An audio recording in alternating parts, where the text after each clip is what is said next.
Cuba está enfrentando uma crise de energia que é, olha, seríssima. E só piora. É uma situação que está literalmente apagando as luzes do país e testando a resistência do povo cubano de um jeito absurdo. Vamos mergulhar nessa história para entender como as coisas chegaram a esse ponto.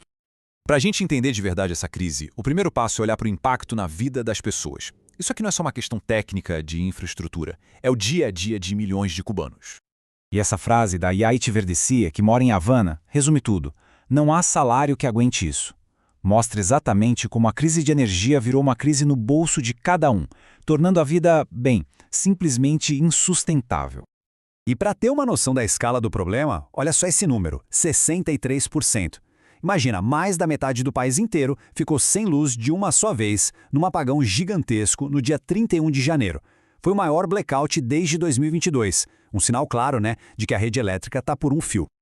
E essa luta diária aparece de várias formas. Pensa em apagões que duram de 16 a 20 horas por dia em algumas partes do país. A falta de combustível simplesmente paralisa o transporte e a pouca gasolina que tem é vendida em dólar, uma moeda que quase ninguém tem acesso. Isso respinga em tudo, até no turismo, com hotéis fechando ou juntando hóspedes. E o resultado de tudo isso? Filas. Filas enormes para conseguir o básico.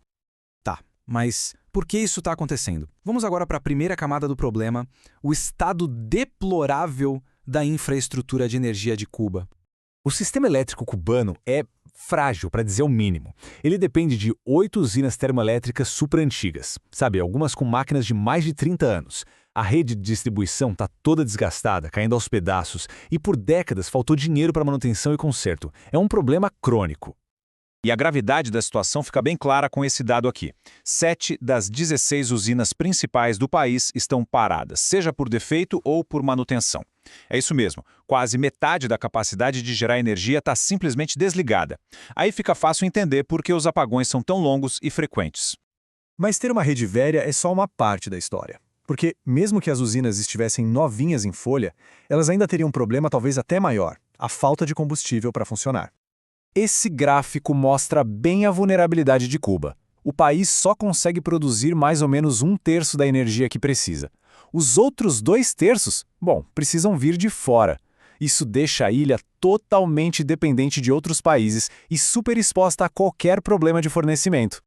E um pouco de história ajuda a entender. Em 91, com o fim da União Soviética, Cuba perdeu seu principal parceiro e entrou numa crise brutal, o período especial. De 2000 a 2020, o petróleo da Venezuela foi um respiro, uma salvação, mas essa ajuda foi diminuindo até que as ações dos Estados Unidos praticamente cortaram os envios tanto da Venezuela quanto do México. A situação ficou desesperadora, com reservas de combustível que davam para, no máximo, 2 semanas. A crise foi tão grande que extrapolou as fronteiras. Chegou ao ponto de Cuba ter que avisar as companhias aéreas do mundo todo, olha, talvez a gente não tenha combustível para reabastecer os aviões de vocês. Uma ameaça de isolar ainda mais a ilha.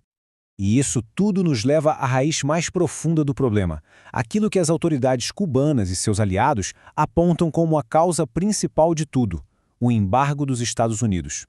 E aqui a gente tem 2 visões totalmente opostas sobre as sanções. Para o governo de Cuba, é um bloqueio ilegal que já dura mais de 60 anos e que foi desenhado para gerar uma crise humanitária. Já para os Estados Unidos, é uma ferramenta necessária para combater o que eles chamam de ameaça extraordinária à segurança nacional.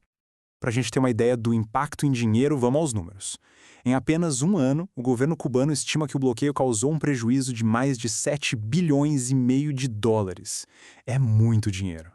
Agora pensem neste outro valor. Para consertar só uma daquelas usinas termoelétricas antigas, o custo seria de uns 100 milhões de dólares.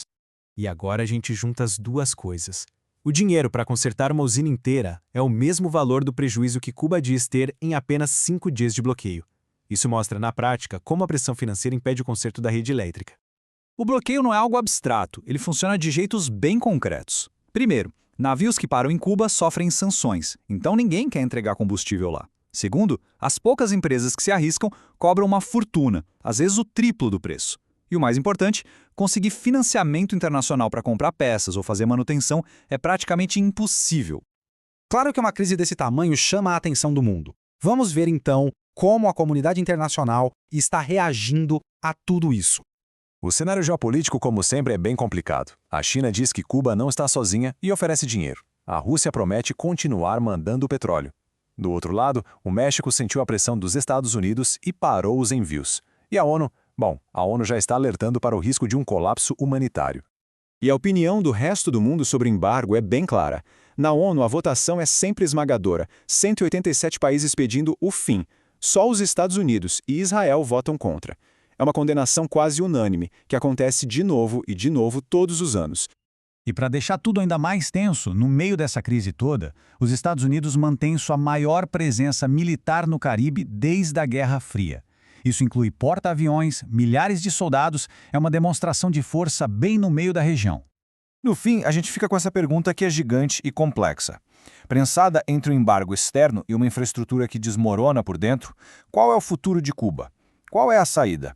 Por enquanto, a resposta parece estar tão no escuro quanto o próprio país.